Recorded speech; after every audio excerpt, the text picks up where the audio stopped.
Shalom semuanya, apa kabar? Pastinya kabar baik, bukan?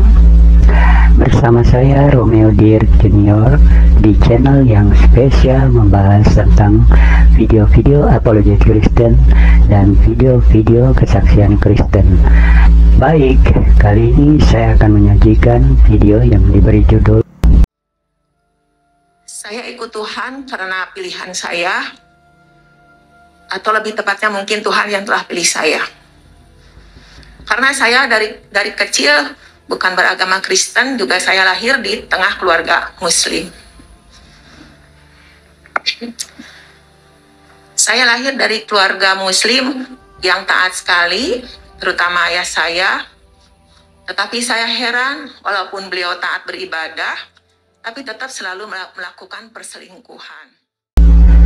Oke teman-teman sekalian, untuk mengetahui apa yang dibahas dalam video ini sesuai judul video, mari kita simak video berikut ini sampai selesai. Jangan lupa tinggalkan pesan Anda ataupun komentar Anda di kolom komentar. Terima kasih sudah mampir di channel saya. Semoga video ini dapat menambah pengetahuan Anda pada banyak hal yang selama ini Anda belum ketahui, secara khusus untuk menambah iman percaya Anda pada Tuhan Yesus yang adalah juru selamat satu-satunya bagi seluruh orang yang percaya pada Dia. Kiranya Anda bahagia selalu bersama semua yang Anda cintai. God bless you. Bye. Sore semuanya. Kami mengucap syukur atas anugerah Tuhan yang telah memberikan kesempatan kepada saya untuk menceritakan sedikit tentang perjalanan saya sebelum dan sesudah ikut Tuhan. Nama saya Eni dari Bandung. Saya seorang ibu rumah tangga dan sudah memiliki anak 4. Saya ikut Tuhan karena pilihan saya, atau lebih tepatnya mungkin Tuhan yang telah pilih saya. Karena saya dari kecil bukan beragama Kristen, juga saya lahir di tengah keluarga Muslim. Saya lahir dari keluarga Muslim yang taat sekali, terutama ayah saya. Tetapi saya heran, walaupun beliau taat beribadah, tapi tetap selalu melakukan perselingkuhan. Sehingga saya bertekad nanti kalau saya cari suami harus yang lebih tua usianya daripada saya gitu ya. Dan akhirnya Tuhan kabulkan. Tapi rupanya semuanya tidak sesuai dengan harapan saya. Suami saya bahkan perbuatannya lebih daripada ayah saya. Selain dia berselingkuh, juga dia terjerumus narkoba. Dia juga selantiasa berkata-kata kasar seperti bahasa binatang tiap hari, tidak menghargai saya. Tidak ada figur di dalam seorang imam atau seorang kepala rumah tangga di tengah keluarga kami untuk mendidik anak-anak saya. Bahkan dia juga senantiasa mengajak teman-temannya ke rumah untuk pesta narkoba mungkin gitu, walaupun di depan anak-anak saya. Tapi puji Tuhan, kalau dulu mungkin saya bilangnya alhamdulillah, karena anak-anak saya tidak ada yang mengikuti jejak ayahnya. Mungkin mereka melihat perjuangan saya dalam membesarkan mereka, jadi mereka jadi anak-anak yang baik. Hingga suatu saat, batas kesabaran saya juga sudah sampai ke titik yang paling tinggi mungkin ya. Ada sesuatu hal yang membuat saya sangat sakit hati sekali. Sampai saya mengeluarkan kutuk Tuhan Allah. Dulu kan jembatan saya Allah. Ya Allah, kiranya kau janganlah kasih rezeki suami saya. Seandainya setiap rezeki yang dia dapat hanya untuk menambahkan dosa dalam perbuatannya, bukan untuk kesejahteraan keluarga. Dulu kan saya tidak tahu ya. Yang saya cari hanya kepuasan hati saya. Setelah mengatakan kutuk itu, saya merasa puas. Dan dari situ saya sudah tidak akan mempedulikan lagi suami saya.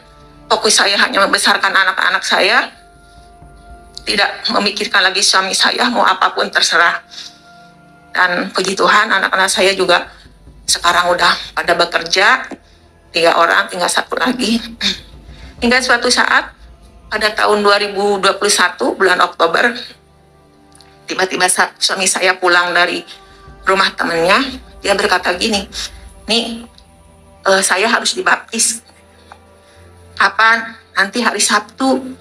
Saya juga kaget mendengarnya ya, karena selama ini perkataan apapun dari siapapun tidak pernah didengarnya. Tiba-tiba dia minta dibaptis.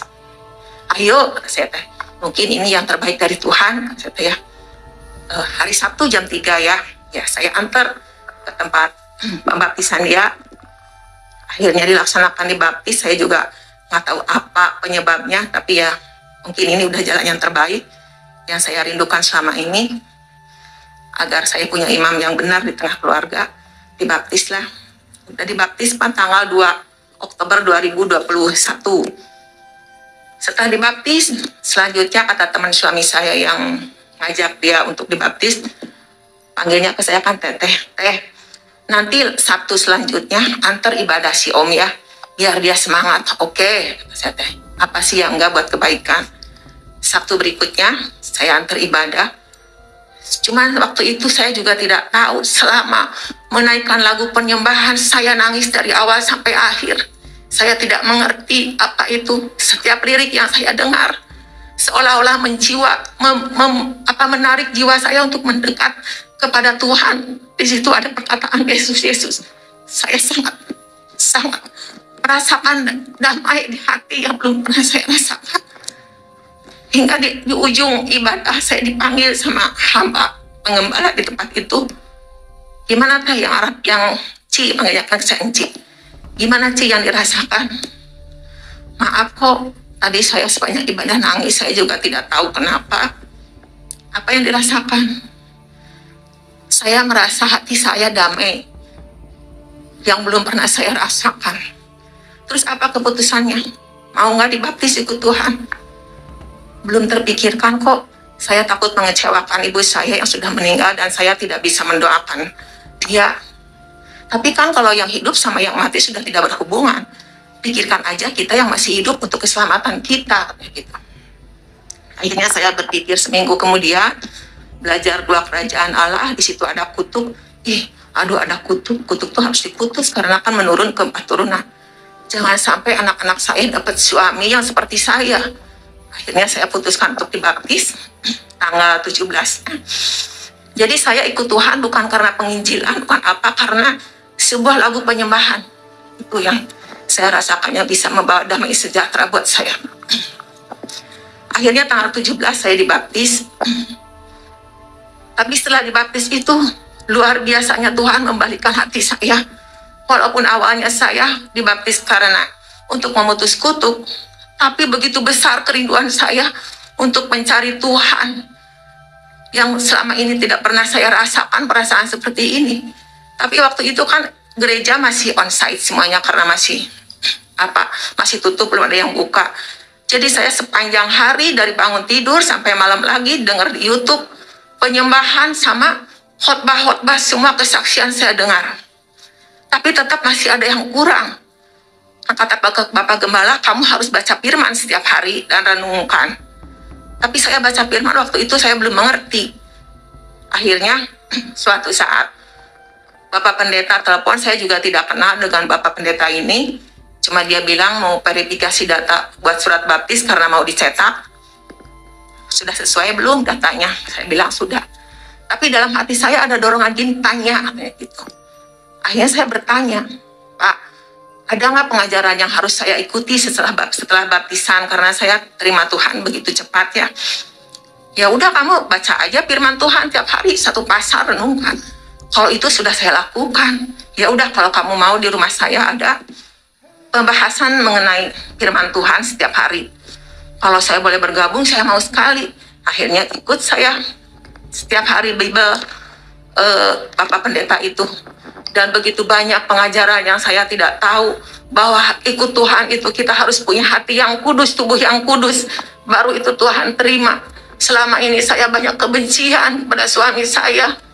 Akhirnya saya mengerti bahwa sudut pandang saya juga diubahkan, bahwa selama ini itu Tuhan tidak secara langsung sedang sedang memproses saya, membentuk saya dengan lewat suami saya supaya saya bisa lebih mandiri, lebih kuat, mungkin mental saya lebih kuat. Dan puji Tuhan, Tuhan berhasil membentuk saya jadi perempuan yang mandiri, tidak tergantung kepada suami. Saya bisa membesarkan anak-anak saya. Puji Tuhan, selama ini Tuhan tidak secara langsung, yang tidak saya mengerti, Tuhan itu sedang membentuk saya. Walaupun saya saat itu belum terima Tuhan Yesus, tapi saya percaya Tuhan sudah panggil saya sejak dari kandungan, sudah pilih saya. Akhirnya saya mengerti dari saat itu. Saya mengerti apapun yang terjadi, sebenci apapun kita pada orang, menyakiti orang terhadap kita, kita harus memaafkan dia, mengampuni dia, dan mendoakan, memberkati dia.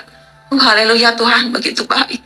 Saya belum pernah ada pengajaran sebelumnya seperti itu. Dulu kan asal kita puas sudah cukup, tapi sekarang yang kita puaskan itu hati Tuhan, bukan hati kita sendiri atau hati manusia. Itu.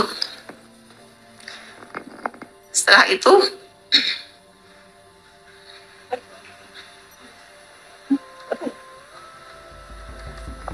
jadi sekarang tiap hari Tuhan juga begitu baik kepada saya. Di saat saya rindu dan haus, Tuhan mempertemukan dengan orang-orang yang mau membimbing kami semua nih. Kami semua kan satu ini ya, satu dari Muslim semua. Kami jadi komunitas, jadi satu kelompok. Kami belajar bersama-sama untuk lebih mengenal Tuhan lagi, supaya kami semakin mencintai Tuhan, dan kami dapat melayani Tuhan dengan baik. Itu mungkin kesaksian dari saya. Terima kasih.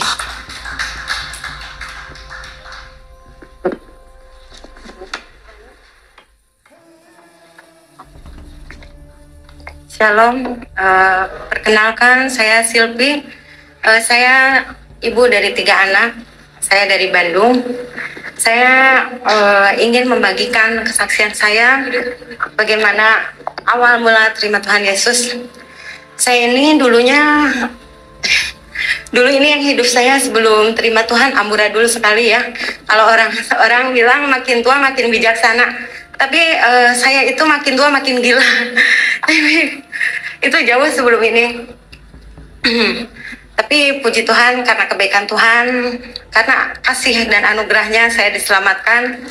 Awal mulanya dulu saya punya teman agama Katolik ya, agama Katolik. Dia sering kali menghujat saya, menghujat tentang agama saya, karena ajarannya katanya nggak benar. Ini pokoknya penghujatan, semua isinya penghujatan.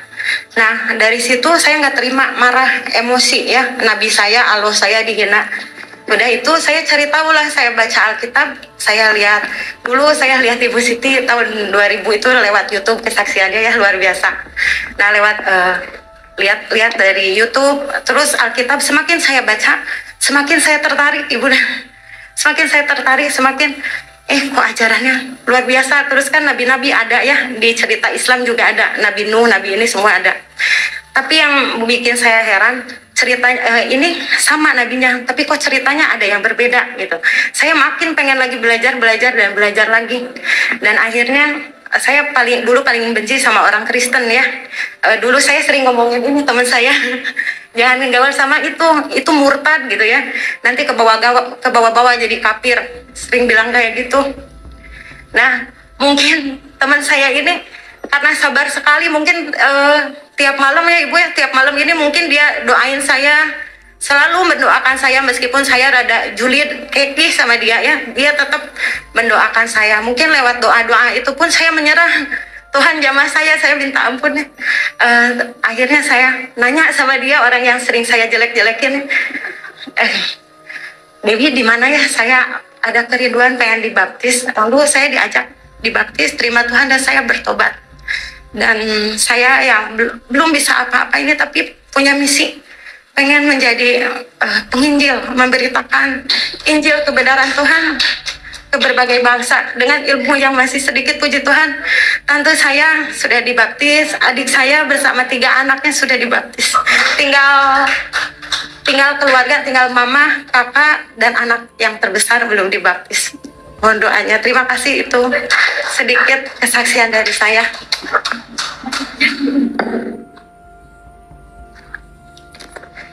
Shalom Bapak Ibu terkasih, selamat malam. Puji Tuhan ya. Bukan suatu kebetulan kami ada di sini oleh kasih karunia Tuhan, dan saya yakin dan percaya akan ada rencana Tuhan bagi kita semua untuk menjadi murid-murid Tuhan, yaitu untuk menjangkau jiwa-jiwa yang belum mengenal Tuhan. Dan saya asli dari Sunda.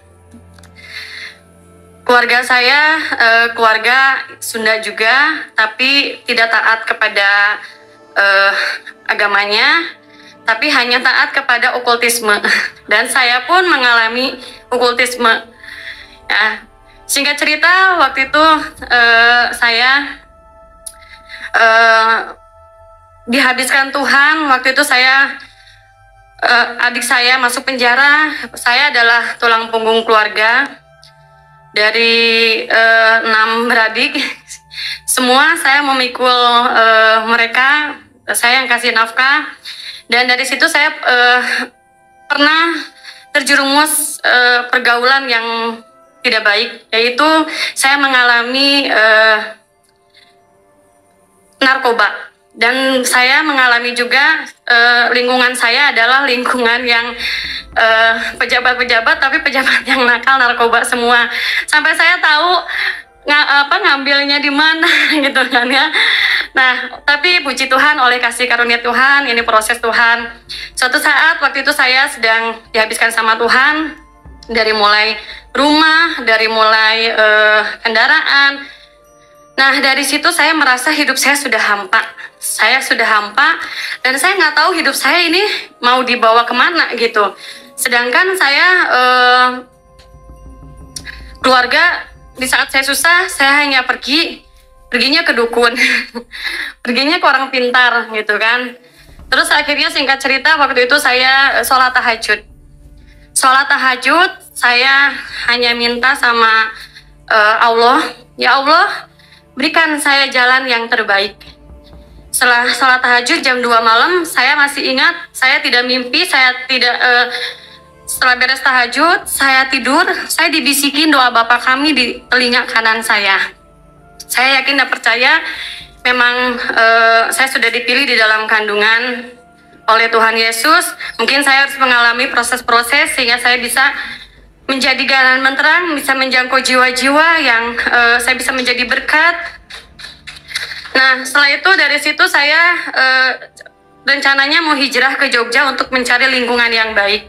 Setelah di Jogja, saya bermimpi 2 bulan di Jogja, saya bermimpi gendong bayi, dan setelah gendong bayi saya dipegangin tangan kanan saya, tapi saya disuruh jalan lurus terus, tapi kamu sebut dalam nama Yesus, dalam nama Yesus. Saya yakin dan percaya itu Tuhan Yesus. Saya sangat yakin sekali. Dari situ 2 bulan saya masih mengeraskan hati, karena saya masih bingung ya gimana keluarga saya kalau tahu hujatan, anak saya bagaimana, banyak begitu kekhawatiran. Tapi semakin saya melakukan sholat, puasa, ibadah gitu ya, semakin hidup saya tuh semakin hampa gitu, semakin hampa. Dan waktu itu saya ketemu ibu ya Bu ya di Jogja, saya ketemu, puji Tuhan, Tuhan mengarahkan saya untuk ketemu Bu Siti. Akhirnya saya meminta nomor telepon ibu. Setelah itu kita berkomunikasi. Saya masih belum yakin. Nah, setelah itu Ibu Siti bilang kita belajar dari Quran, minta 1 malam. Akhirnya saya berangkat ke Jakarta, saya sewa hotel, saya belajar sama ibu. Dari situ saya yakin. Tapi saya masih takut gitu, masih takut untuk dibaptis tuh. Duh, gimana ya ini anak saya, gimana ya keluarga saya waktu itu. Nah, akhirnya setelah itu saya lama sekali ya bertobatnya, ikut-ikut ke gereja. Terus waktu ikut-ikut ke gereja, saya masih bingung ya, kok ibadah orang Kristen tuh kayak gini, tepuk-tepuk tangan, joget-joget. Sedangkan kalau di saya dulu joget-joget itu kan lagi konser gitu ya, lagi konser. Saya bingung. Saya bilang nggak mau ke gereja lagi, sesat. Saya bilang seperti itu gitu ke teman saya. Akhirnya tapi 2 kali ke gereja, ada dorongan saya ke gereja. Dari situ saya mendapatkan lawatan Tuhan, dan Tuhan buka semua tentang dosa-dosa saya. Ya, tapi ibu-ibu jangan tanya dosa apa ya. Semua dosa saya lakukan kecuali membunuh ya, mencuri tidak. Akhirnya dari situ saya eh, saya menangis, saya mendapat lawatan Tuhan. Tuhan seperti bilang begini ke saya, ini loh dosa-dosa kamu, tapi saya mati di kayu salib untuk menebus dosa-dosa kamu. Saya dari situ saya menangis dan saya diperlihatkan seperti yang biasa digambar-gambar yang waktu Tuhan Yesus disalib. 2 kali saya diperlihatkan seperti itu. Akhirnya dari situ saya bertobat, saya dibaptis ke Semarang karena waktu itu saya bingung ya. Waktu itu Ibu Siti waktu itu saya sempat hilang nomor teleponnya dan saya dari situ nggak ada komunitas di Bandung juga. Akhirnya saya dibaptis di Semarang. Dari situ saya tidak bertumbuh ya. Saya masih berpikir ya udahlah Kristen buat saya aja. Ternyata dalam semakin mendalami ternyata kita tidak boleh egois. Kita diselamatkan harus menyelamatkan. Kita dipulihkan untuk memulihkan juga. Dari situ kekhawatiran saya, itulah namanya manusia ya, banyak kekhawatiran. Bagaimana khawatir anak saya, tapi oleh kasih karunia Tuhan, saya percaya firman Tuhan berkata di Kisah Para Rasul 6 ayat 31. Jawab mereka, percayalah kepada Tuhan Yesus Kristus dan engkau akan selamat, engkau dan isi rumahmu. Saya yakin dan percaya dengan firman ini satu orang bertobat, isi rumah diselamatkan. Dan puji Tuhan sekarang anak saya dua-duanya sudah dibaptis. Dan saya pergumulan saya ingin keluarga saya, ibu saya, adik-adik saya diselamatkan, karena saya pengen nanti di surga nanti ketemu dengan mereka. Karena saya merasa setelah mengenal Tuhan Yesus, saya dibentuk Tuhan, diproses Tuhan, tapi sekarang saya sadar ternyata inilah rencana Tuhan supaya saya menjadi perempuan yang rendah hati, sabar, tidak gampang emosi. Nah, singkat cerita begitu banyak hinaan, hujatan dari keluarga saya, hinaan. Dibilang murtad lah, dibilang kafir, dibilang sesat, dibilang kalau kamu masuk Kristen kamu akan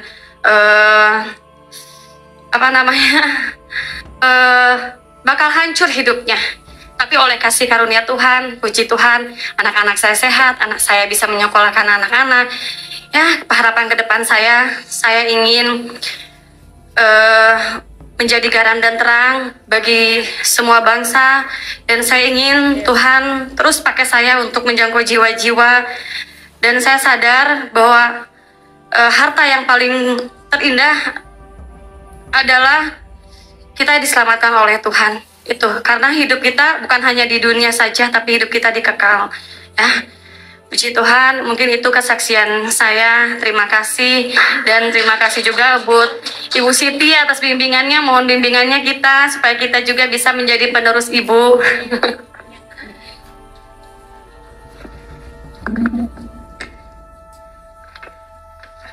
Shalom, Bapak Ibu terkasih yang dikasihi Tuhan.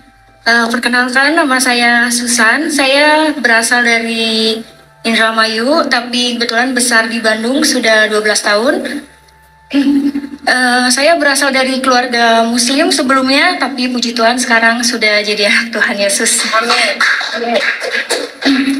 Singkat cerita, sebelum saya mengenal Tuhan Yesus, saya juga sebelumnya 2019 saya sudah berangkat umroh dan bercadar juga. Kenapa saya ingin ikut Tuhan Yesus? Karena awal mulanya saya itu merasa kayak gak punya hidup damai sejahtera di agama sebelumnya. Mohon maaf karena sebelumnya saya juga taat melakukan ibadah, puasa, tahajud, dan seperti orang lain lakukan di agama seberang. Terus saya berdoa sama Tuhan. Waktu itu saya dikasih sakit dulu sama Tuhan, dan mungkin itu proses Tuhan untuk membentuk saya dan merasakan kasih karunia Tuhan sehingga saya diselamatkan oleh Tuhan. Saya dibentuk, saya dikasih sakit, tapi saya larinya bukan ke dokter, saya larinya malah ke dukun, ke orang pinter. Saya minta air, doa, segala macam.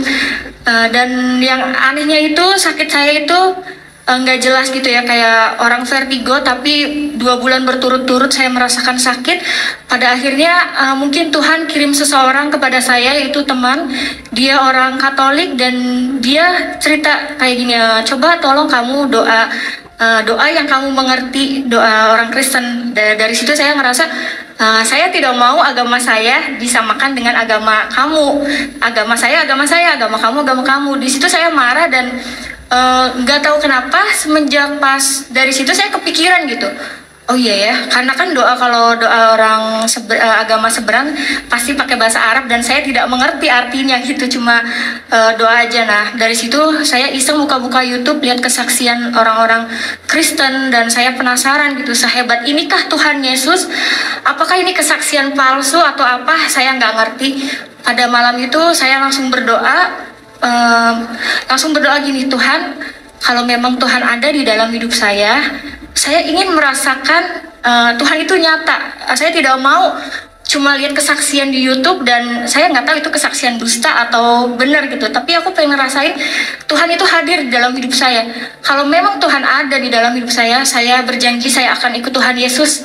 Dari situ besok pagi saya dikasih sembuh, tapi itu saya masih tidak percaya sama Tuhan Yesus karena saya masih berpikir ini suatu kebetulan aja, bukan karena Tuhan Yesus yang menyembuhkan saya. 1 minggu waktu itu, 1 minggu saya diberi sehat dan saya ngerasa ada yang menggerakkan hati saya, kayak kamu kayak ditagih janji, kamu tuh sudah disembuhkan sama saya, kamu berjanji akan ikut saya. Dari situ saya penasaran dan saya mencari Tuhan sendiri. Saya cari kontak teman saya yang kebetulan waktu itu saya tinggal di Indramayu. Dan pada saat itu saya mau ke Bandung, saya mencari gereja, ada salah satu kontak teman saya yang dia dari Muslim juga, terus dia pindah ke Kristen. Akhirnya saya nanya, Kak, mohon maaf saya mau tanya kalau ibadah orang Kristen itu seperti apa dan di mana gerejanya. Teman saya kaget, bukannya ada udah dicadar, katanya. Kenapa kok nanya gereja Kristen? Aku bilang, Kak, saya pengen mengenal Tuhan Yesus. Dari situ teman saya kaget, wah puji Tuhan, katanya. Tapi kamu harus mengenal dulu ya, kamu nggak boleh langsung dibaptis segala macam. Iya, pada saat itu saya merasa saya masih melakukan banyak dosa dan saya belum siap dibaptis. Pertama kali saya datang ke gereja itu saya di situ nangis dan saya sendirian datang ke gereja nangis, terus saya ngerasa ada damai sejahtera di ibadah orang Kristen ini. Di situ singkat cerita saya masih belum percaya Tuhan Yesus, dalam arti kayak aku pengen tahu dulu ibadahnya orang Kristen dan masih belum yakin kalau aku mau jadi orang Kristen. Pada akhirnya Tuhan Yesus ngejamah hati saya dan saya digerakkan hatinya untuk cari tahu lagi lebih dalam lagi tentang Tuhan Yesus. Saya mengontak Kak Dewi lewat Instagram. Kebetulan saya kenal lama tapi baru sekarang dekat lagi karena saya tahu beliau dari Muslim ke Kristen dan saya penasaran. Pada waktu itu langsung ketemu dan yang tadinya saya tidak mau dibaptis karena beliau menginjili saya dan saya berdoa sama Tuhan, Tuhan kalau memang Tuhan berkenan, tolong siapkan hati saya untuk menjadi anak Tuhan Yesus dan bisa memuliakan nama Tuhan dan bisa menyelamatkan keluarga saya juga Tuhan. Dari situ saya nggak lama, bulan 6 tanggal 24 saya sudah dibaptis, puji Tuhan. Setelah mengenal Tuhan Yesus, saya merasa kayak lebih damai sejahtera. Apapun masalah yang saya hadapi, biasanya saya itu emosian, temperamen.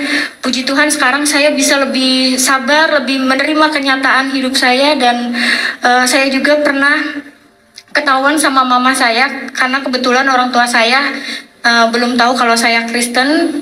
Beliau nemuin satu buku pelajaran dasar kekristenan dan di situ mama saya bilang, ini apa gambar Tuhan Yesus, buang nggak bukunya, sobek-sobek nggak. Dari situ saya nangis, kataku tuh jangan, ini punya temen aku bilang gitu kan. Terus malamnya aku mimpi mama aku mau bunuh aku gara-gara aku ngikut Tuhan Yesus. Terus aku bilang, nggak apa-apa mama bunuh saya, tapi saya mau ikut Tuhan Yesus sampai kapanpun. Saya nggak mau lepas dari Tuhan Yesus, saya rela mati demi Tuhan Yesus. Di mimpi saya seperti itu. Bangun tidur saya nangis sampai berdoa, Tuhan kiranya Tuhan jamah hati mama saya, karena orang tua saya itu Muslimnya benar-benar dia kental banget. Dan karena dia udah tahu aku umroh, sampai saat ini pun mamaku masih suruh aku sholat. Aku sampai bingung, Tuhan, aku harus gimana? Aku nggak mau pura-pura sholat di depan Tuhan, karena sampai saat ini orang tua aku belum tahu, dan aku kadang suka masih suruh pakai hijab juga. Tapi aku selalu berdoa sama Tuhan, gak pernah putus doa agar Tuhan selamatkan semua keluarga saya di rumah, terutama hati mama saya yang begitu keras, biar Tuhan yang bekerja untuk keluarga saya. Seperti itu, mungkin kesaksian dari Susan seperti itu, dan kiranya Susan juga bisa dipakai Tuhan lebih lagi untuk menyelamatkan keluarga Susan terutama, dan untuk orang-orang yang belum tahu kebenaran tentang Tuhan Yesus Kristus, bahwa Tuhan itu adalah juru selamat satu-satunya di dalam kehidupan saya. Terima kasih, Tuhan memberkati.